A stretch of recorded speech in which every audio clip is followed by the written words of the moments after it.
예수 그리스도의 십자가의 은혜로 구원하여 주신 것을 감사합니다. 구원받은 저희가 세상을 살아갈 때 참 순탄한 삶을 살기를 원하지만 원치 않게 홍해와 같은 어려운 상황에 접할 때가 많은 것을 깨닫습니다. 이 홍해 가운데 두신 하나님의 뜻이 무엇인지, 또 이런 홍해를 저희가 어떻게 잘 건너가야 할 것인지 모르고 참 방황할 때가 많았습니다.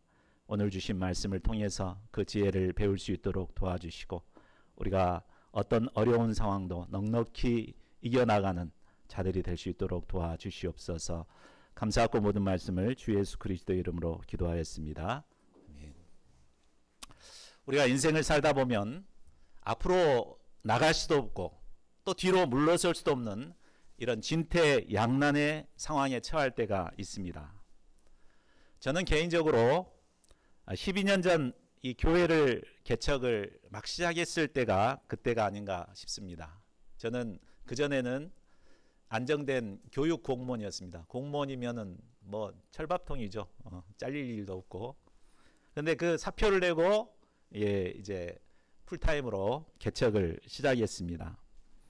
저는 개척을 시작하기만 하면 과거 8, 90년대처럼 아주 부흥이 막 시작될 줄 알았습니다. 그러나 전도를 나가도 양을 얻을 수가 없었고, 또 힘들게 양을 얻어도 금세 얼마 지나서 떠나버렸습니다. 정말 더 이상 뭐 전도할 힘도 없고 뭐 이렇게 어떻게 할 수도 없는, 내가 괜히 한 거 아닌가 막 이렇게 후회도 되고 이러지도 저러지도 못하고 한동안을 지냈습니다. 자, 오늘 우리는 출애굽한 이스라엘 백성들을 홍해로 인도하시는 하나님을 배우게 됩니다. 하나님께서는 쉬운 길을 놔두고 일부러 어려운 홍해로 백성들을 인도하십니다. 이처럼 하나님은 때로 구원받은 하나님의 백성들을 홍해와 같은 어려운 상황으로 몰아가실 때가 있습니다. 그 이유가 무엇일까요? 또한 우리가 어떻게 이런 어려운 상황을 이겨내고 계속해서 하나님의 인도하심을 받아 살아갈 수 있을까요? 본문 말씀을 통해 이를 배우고 우리 앞에 닥친 홍해를 믿음으로 건너가는 자들이 될 수 있기를 기도합니다. 파트 1, 출애굽 후 홍해로 인도하신 하나님, 13장 17절에서 22절입니다. 바로가 이스라엘 백성을 보낸 후 하나님께서는 이스라엘 백성을 홍해의 광야길로 인도하십니다. 지도를 보면 약속의 땅 가나안에 가기 위해서는 이제 가장 빠른 길이 블레셋의 땅을 지나는 것입니다. 그러면 한 5일에서 일주일 안에 그곳에 다 도착을 할 수가 있습니다. 그런데 하나님께서는 그 길로 인도하지 않고 멀리 홍해길로 인도하십니다. 자, 우리는 그리스도를 영접하고 구원받으면 모든 일이 순탄하게 잘 해결될 것이라 기대합니다. 그러나 신앙생활 해보니 어디 그렇던가요? 일이 풀리기는커녕 꼬이는 일이 많고 어려움이 심할 때가 많습니다. 왜 그럴까요? 오늘 말씀을 통해 우리는 그 이유를 세 가지로 발견할 수 있습니다. 첫째는 구원받은 자들을 하나님의 군대로 훈련하기 위함입니다. 하나님께서 지금까지 이스라엘 백성들을 부르실 때 반복해서 군대라는 말을 쓰셨습니다. 애굽에 온 모세에게 처음 사명을 주실 때도 내 군대, 내 백성 이스라엘 자손을 그 땅에서 인도하여 낼지라, 이렇게 사명을 주셨습니다. 또한 출애굽기 12장 41절을 보면 430년 만에 애굽 땅에서 나온 이스라엘 백성들을 가리켜 여호와의 군대라고 했습니다. 자, 이를 보면 하나님께서는 이스라엘 백성들을 하나님의 군대로 부르셨음을 알 수 있습니다. 자, 군대는 어떻습니까? 지휘관의 명령에 일사불란하게 움직이는 게 군대입니다. 공격 명령이 내려지면 두려워하지 않고 죽을 각오로 싸우는 자들입니다. 그렇지만 현재 이스라엘 백성들의 현재 모습은 어떠합니까? 그들은 한 번도 싸워본 적이 없는 연약한 노예들입니다. 블레셋 사람들이 공격에 온다면 무서워라, 걸음아 나 살려라 하면서 모두 애굽으로 다시 돌아갈 자들입니다. 그러나 하나님께서는 구원받은 하나님의 백성들이 이런 연약한 모습으로 살아가기를 원치 않으십니다. 아무리 강한 적군이 쳐들어와도 믿음으로 싸워서 물리칠 수 있는 강한 군사들이 되기를 원하셨습니다. 하나님께서는 구원받은 하나님의 백성인 우리가 연약한 모습으로 살아가기를 원치 않으십니다. 두려움을 모르는 적군들을 싸워 물리칠 수 있는 여호와 하나님의 군대가 되기를 원하십니다. 우리를 그리스도 예수의 좋은 군사로 키우시기 위해 하나님께서는 때로 우리를 광야, 홍해와 같은 유황 길로 인도하십니다. 이 훈련을 우리가 잘 감당할 때 우리는 그리스도의 좋은 군사로 성장할 수 있습니다. 둘째로 하나님께서 애굽의 죄악된 삶을 끊어내려고 하심이었습니다. 19절을 보십시오. 저자는 출애굽의 대열 속에 모세가 요셉의 유고를 가지고 나온 이야기를 삽입해 놓고 있습니다. 요셉은 17살에 애굽의 노예로 팔려왔습니다. 그리고 30세에 애굽의 총리가 됩니다. 총리가 된 이후 그는 애굽에서 무려 80년간 최고의 영광을 누리며 살았습니다. 그런데도 그는 단 한 번도 그가 살고 있는 애굽에 소망을 두지 않았습니다. 약속의 땅 가나안을 소망하며 자신이 죽음을 맞이할 때 자신의 유고를 가져다 가라는 유언을 남기고 죽습니다. 자, 이런 요셉과 비교해 보면 이스라엘은 어떻습니까? 그들은 조금만 힘들면 노예로 살았던 애굽을 동경했습니다. 그래서 좀만 어려우면은 애굽 그때가 좋았다, 그때가 좋았다 이렇게 생각합니다.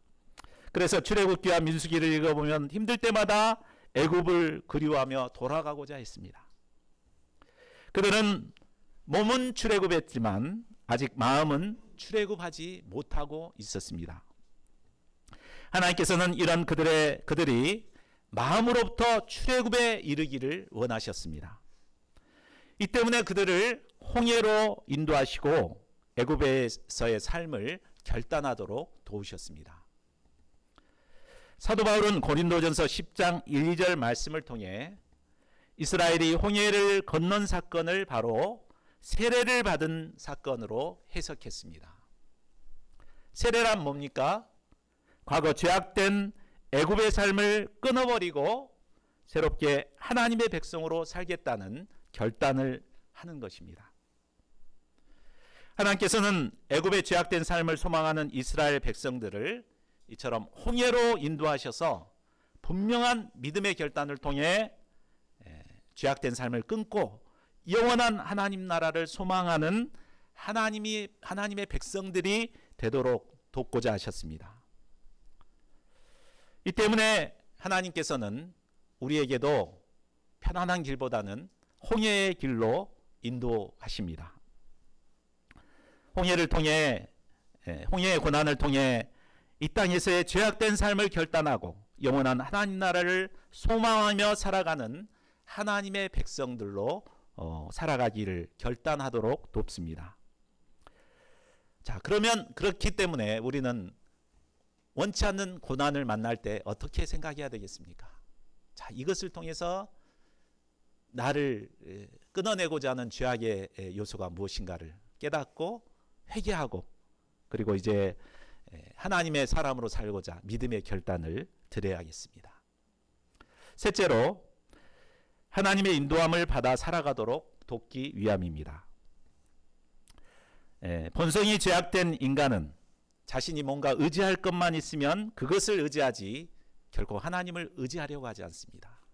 호주머니에 10,000원짜리 하나만 있어도 10,000원짜리를 의지하지 하나님을 의지하지 않습니다.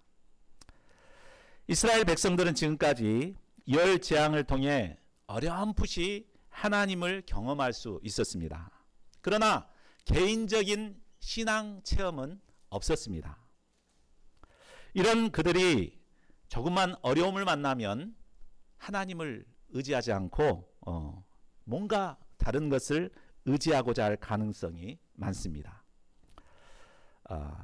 그래서 하나님께서는 이 홍해훈련을 통해서, 광야훈련을 통해서 직접 그들을 인도하심으로 그들과 사랑의 관계성을 맺기를 원하셨습니다. 자, 그러면 하나님께서는 그들을 어떻게 인도하십니까? 우리 21, 22절을 같이 읽어보겠습니다. 시작. 여호와께서 그들 앞에서 가시며 낮에는 구름 기둥으로 그들의 길을 인도하시고 밤에는 불기둥으로 그들에게 비추사 낮이나 밤이나 진행하게 하시니 낮에는 구름 기둥 밤에는 불기둥이 그 앞에서 떠나지 아니하니라. 자, 하나님은 출애굽한 이후 그들의 인도자가 되셔서 그들을 친히 그들 앞에서 행하셨습니다. 중동의 광야는 낮과 밤의 기온차가 심합니다. 낮에는 장렬하는 태양빛으로 인해 계란을 까놓으면, 바위에다 계란을 까놓으면 금방 후라이가 되어버립니다. 하나님께서는 이런 그들에게 구름 기둥으로 시원한 그늘을 만들어 주셨습니다. 밤에는 몹시 춥습니다. 그런데 하나님께서는 밤에 불기둥으로 그들을 따뜻하게 보호해 주셨습니다. 구름기둥과 불기둥으로 인도하시는 하나님의 인도하심을 받아 살아갈 때 그들은 척박한 광야에서도 안전한 삶을 살 수가 있습니다. 이것을 통해서 하나님의 인도하심을 받도록 훈련하셨습니다. 자, 이상을 통해 우리는 구원받은 하나님의 백성들이 왜 쉽고 편한 길이 아니라 홍해 광야길로 가야 하는가를 배울 수 있었습니다. 하나님께서는 거친 광야와 홍해를 통해 우리를 하나님의 군대로 빚어가시길 원하십니다. 홍해를 통해 과거 죄악된 삶을 끊고 영원한 하나님 나라를 소망하며 살기를 원하십니다. 매일 매순간 우리를 보호하시고 인도하시는 하나님을 깊이 체험하며 하나님의 백성으로 살아가길 원하십니다. 이것 때문에 하나님께서는 우리 앞에 홍해를 예비하셨습니다. 저희 모두가 우리를 홍해로 인도하시는 이 하나님의 거룩한 사랑을 영접할 수 있기를 바랍니다. 그래서 홍해 앞에서 불평하지 말고 하나님의 사랑을 깨닫고 하나님의 쓰실 만한 자로 빚어줄 수 있기를 기도합니다. 파트 2, 홍해 앞에서 모세를 원망한 이스라엘, 14장 1절에서 12절입니다. 하나님께서는 모세에게 이스라엘 자손을 바다와 믹돌 사이에 비하이롯 앞 장막을 치도록 했습니다. 그런데 이곳은 지형상으로 볼 때 오래 머물러 있기에는 적합한 곳이 아니었습니다. 만일 이곳에 애국 군대가 쳐들어온다면 도망할 데가 없기 때문에 모두 사로잡힐 수밖에 없었습니다. 그런데 하나님께서 이렇게 하신 데는 다 계획이 있으셨습니다. 바로가 이 소식을 듣게 되면 즉시 뒤를 따라 이곳으로 오게 될 것입니다. 그러면 하나님께서는 애국 군대를 멸하심으로 그들을 심판하실 것입니다. 이를 통해 하나님은 영광을 얻고 하나님이 여호와이신 줄을 알게 하고자 하심입니다. 동시에 이스라엘 백성들에게도 하나님을 믿는 믿음을 심고자 하셨습니다. 5절을 보십시오. 백성들의 소식이 애굽 왕과 신하들에게 알려지자 그들은 이스라엘 백성들에게 대한 마음이 변하게 되었습니다. 그들이 장자재앙을 당했을 때는 그들을 데리고 있다간 다 같이 죽겠다, 이런 두려움에 그들 등 떠밀어서 밤에 막 내보냈습니다. 그러나 보내고 난 다음 날 현타가 찾아왔습니다. 종으로 부려먹던 이스라엘 백성들이 떠났으니 이제 밥도 자신들이 해야 되고 빨래나 청소도 자신들이 해야 됐습니다. 그제서야 그들은 우리가 어찌 이같이 하여 이스라엘을 우리를 섬김에서 놓아 보내었는고 하며 후회를 했습니다. 그런데 마침 이스라엘 백성들이 멀리 가지 못하고 바로 앞 홍해 앞에 머물고 있다는 소식을 듣게 되었습니다. 그들은 다시 이스라엘 백성들을 잡아오기 위해 군대를 동원했습니다. 이를 통해 선발된 병거 600대와 애굽의 모든 병거를 동원해서 곧바로 이스라엘 자손의 뒤를 따라갔습니다. 애굽의 군대는 이스라엘 백성들이 장막을 친 곳까지 가까이 다가왔습니다. 이스라엘 백성들은 애굽 군대가 맹렬하게 그들 뒤를 추격해 오고 있음을 보았습니다. 그들이 자기 뒤에 이른 것을 본 이스라엘 자손들은 심히 두려워하여 여호와께 부르짖습니다. 여호와께 부르짖었다는 것만 보면 참 믿음 있는 사람들처럼 보입니다. 그러나 그들이 하나님께 부르짖은 것은 하나님의 도우심을 구하는 믿음의 간구가 아니었습니다. 두려움에 사로잡혀 원망과 불신에 참 울부짖음을 쏟아놓았습니다. 11, 12절을 보십시오. 그들은 모세를 향해 말합니다. 애굽에 매장지가 없어서 당신이 우리를 이끌어 이 광야에서 죽게 하느냐? 어찌하여 당신이 우리를 애굽에서 이끌어내어 우리에게 이같이 하느냐? 우리가 애굽에서 당신에게 이른 말이 이것이 아니냐? 우리가 이르기를 우리를 제발 내버려 두라. 우리가 애굽 사람을 섬길 것이라 하지 않았냐? 애굽 사람을 섬기는 것이 광야에서 죽는 것보다 낫겠노라. 그들은 얼마 전까지만 해도 열 재앙을 통해 나타난 하나님의 놀라운 능력을 체험했습니다. 그러나 어려운 현실에 처하게 되자 두려움에 사로잡혔습니다. 두려움에 사로잡히니 부정적인 생각이 그들을 사로잡습니다. 그래서 이젠 죽었다, 끝장났다 생각했습니다. 그리고 자신들을 이곳까지 인도해 준 목자를 원망하기 시작했습니다. 그러나 사실 이스라엘 백성들이 지금까지 하나님께 얼마나 큰 은혜를 받았습니까? 그동안 그들은 열 재앙을 통해 하나님의 권능을 많이 체험했습니다. 하나님께서는 열 재앙으로 애굽을 심판하는 가운데서도 그들을 철저히 보호해 주셨습니다. 창자 재앙을 통해 애굽의 모든 처자들이 죽었을 때도 하나님께서는 그들을 보호해 주셨고 그들을 출애굽시켜 주셨습니다. 그들이 하나님께 받은 이 은혜를 안다면 어떻게 해야 합니까? 힘들고 어려운 상황에서도 하나님의 은혜를 기억하며 하나님께 믿음의 간구를 드려야 했습니다. 그러나 그들은 힘든 상황 앞에 나팔주둥이가 되어서 목자를 원망하고 불평했습니다. 그 사람의 믿음의 정도가 어떤지 평소에는 잘 드러나지 않습니다. 그러나 이처럼 힘들고 어려운 고난의 상황에 맞닥뜨리게 되면 그 믿음이 적나라하게 드러나게 됩니다. 믿음이 없는 자들은 세상의 모든 근심을 혼자 짊어진 것처럼 시커먼 얼굴을 하고 온갖 불평을 쏟아놓습니다. 그러나 믿음의 사람은 절망적인 상황에서도 그 믿음이 드러나 진가를 발휘하게 됩니다. 그렇다면 믿음의 사람들은 이런 어려운 상황에 처했을 때 어떻게 해야 합니까? 우리는 믿음의 사람 모세를 통해 우리가 어떻게 해야 되는가를 배울 수 있습니다. 파트 3, 홍해를 건너가는 4가지 비결, 14장 13절에서 15장 21절입니다. 자, 앞에서 우리는 출애굽한 이스라엘이 진퇴양난의 어려운 상황에 처하게 됐음을 배웠습니다. 앞에는 검푸른 홍해가 넘실거리고 있고 뒤에는 막강한 애굽 군대가 그들을 잡으러 오고 있습니다. 이스라엘 백성들은 두려움에 사로잡혀 모세를 원망하고 있습니다. 복음 역사를 섬기다 보면 이런 모세와 같은 상황에 놓일 때가 많습니다. 그러면 이때 모세는 이 절망적인 상황을 어떻게 수습합니까? 우리가 본문 말씀을 통해서 진퇴양난의 어려운 상황에서 우리가 어떻게 극복할 수 있는지 그 4가지 비결을 4가지로 살펴볼 수가 있습니다. 첫째는 내면의 두려움을 물리쳐야 합니다. 13절을 보면 모세는 두려워하는 백성들에게 가장 먼저 두려워하지 말라라고 명령합니다. 두려움은 사탄이 가장 잘 사용하는 무기입니다.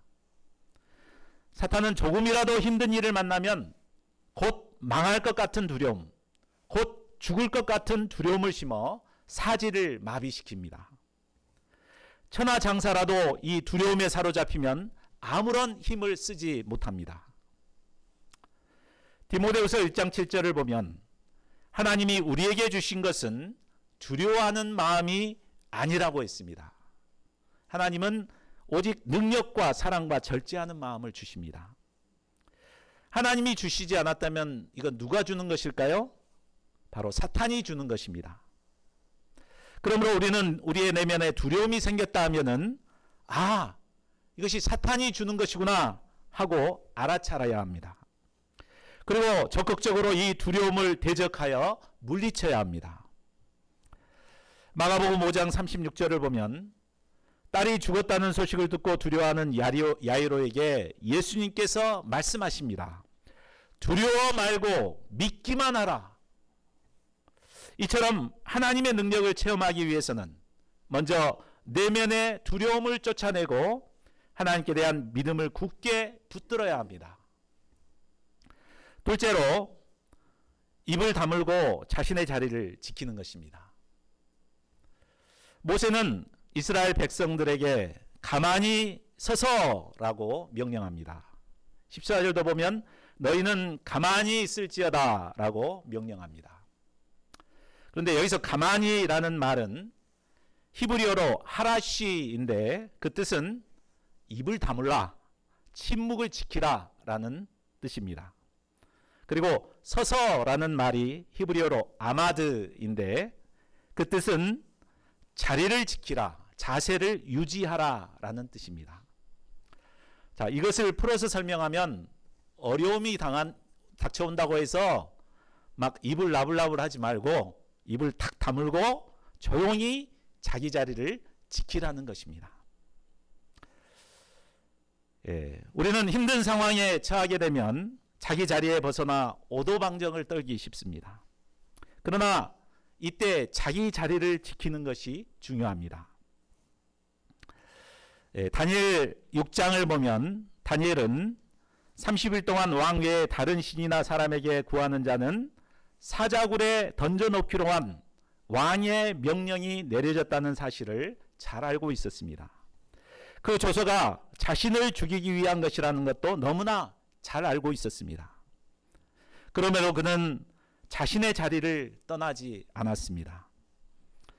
조용히 전에 하던 대로 하루 3번씩 무릎을 꿇고 기도하며 하나님께 감사했습니다.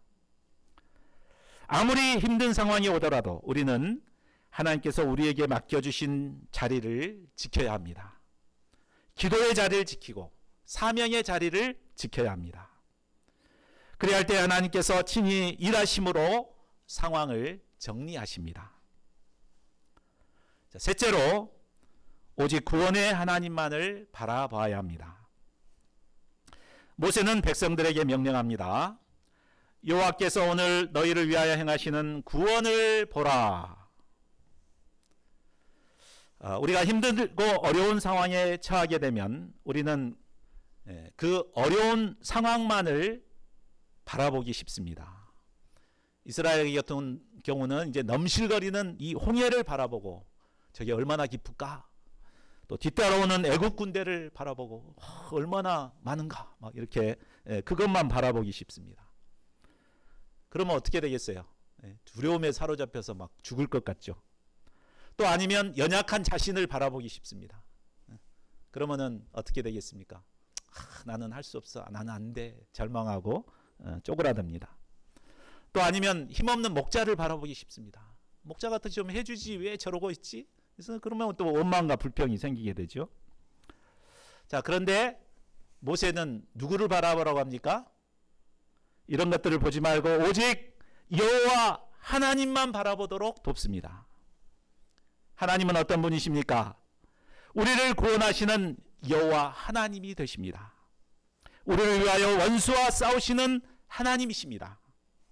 우리가 이 하나님을 바라볼 때 어떤 어려운 상황에서도 부정적인 생각에 사로잡히지 않습니다. 하나님께 대한 믿음으로 이 어려운 상황을 이겨낼 수 있습니다. 마지막 넷째로 앞으로 나가게 하고 또 손을 내밀어야 합니다. 15, 16절을 보십시오. 하나님께서 모세에게 말씀하십니다. 너는 어찌하여 내게 부르짖느냐? 이스라엘 자손에게 명령하여 앞으로 나가게 하고 지팡이를 들고 손을 바다 위로 내밀어 그것을 갈라지게 하라. 아마 모세는 진퇴양난의 상황에서 하나님의 뜻을 찾기 위해서 간절히 부르짖어 기도했던 것 같습니다.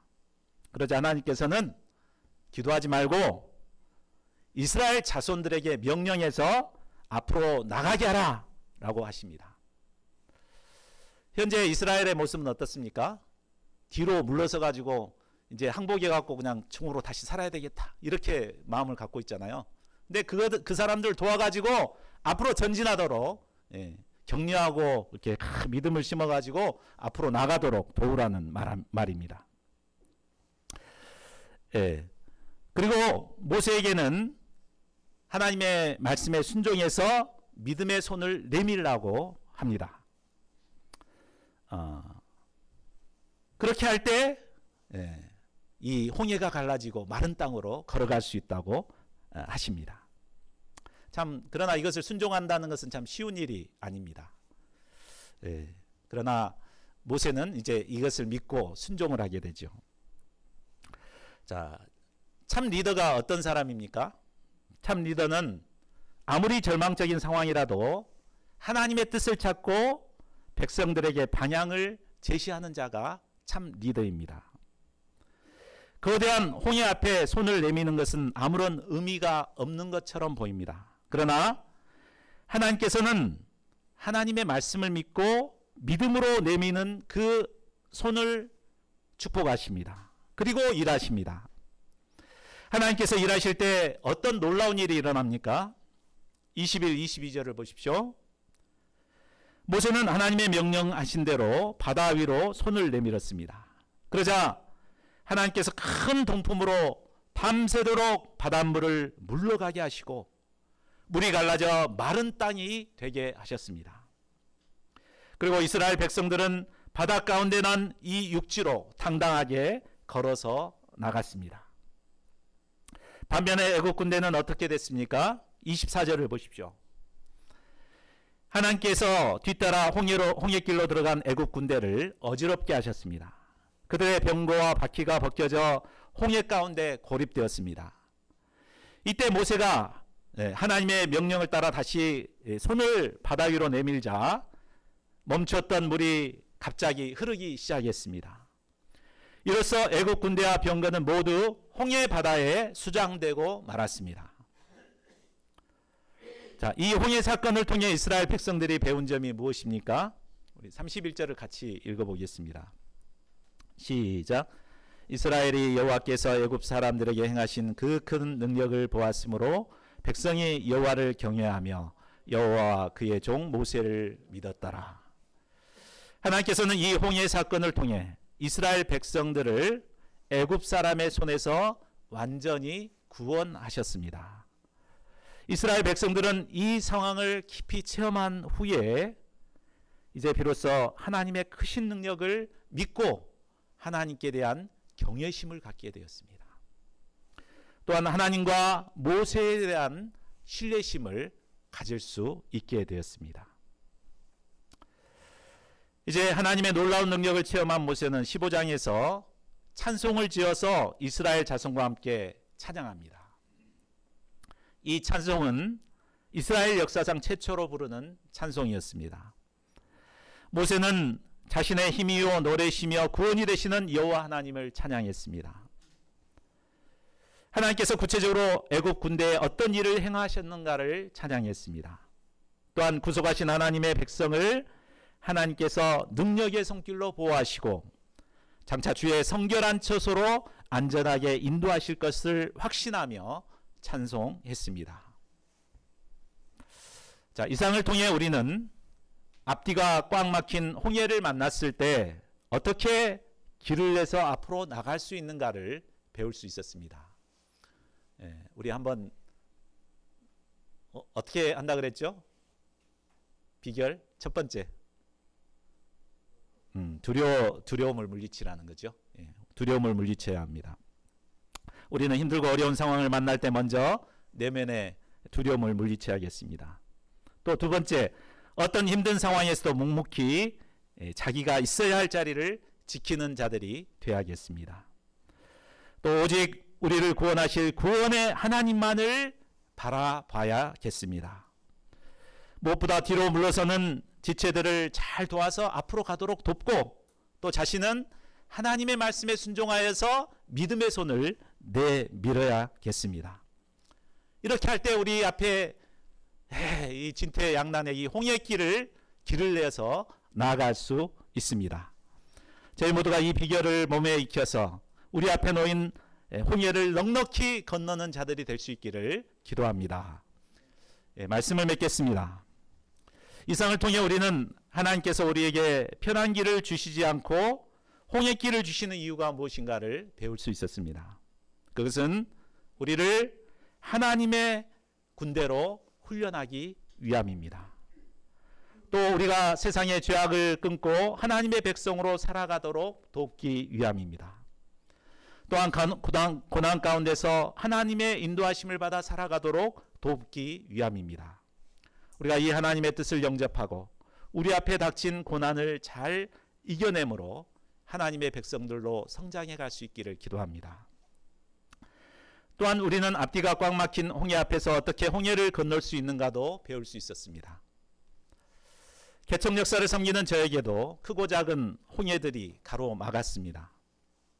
그러나 그때마다 두려움을 물리치고 맡겨주신 사명을 감당하고자 힘써 투쟁했습니다. 매일 새벽 기도의 자리를 지키고자 힘썼습니다. 요즘은 저 혼자 새벽 기도를 합니다. 그렇지만 5시 반 되면 나와서 그 자리를 지키고 있습니다. 그랬기 때문에 크고 작은 이 홍해들을 넉넉히 건널 수 있었습니다. 여러분 앞에는 어떤 홍해가 가로막고 있습니까? 이 하나님이 주시는 이 4가지 비결을 적용해서 홍해를 믿음으로 건널 수 있기를 바랍니다. 이를 통해서 하나님께 영광 돌리는 저희 모두가 되기를 간절히 기도합니다. 우리 요절 말씀 읽고 함께 기도하는 시간 갖겠습니다. 시작. 모세가 백성에게 이르되 너희는 두려워하지 말고 가만히 있어서 여호와께서 오늘 너희를 위하여 행하시는 구원을 보라. 너희가 오늘 본 애굽 사람을 영원히 다시 보지 아니하리라.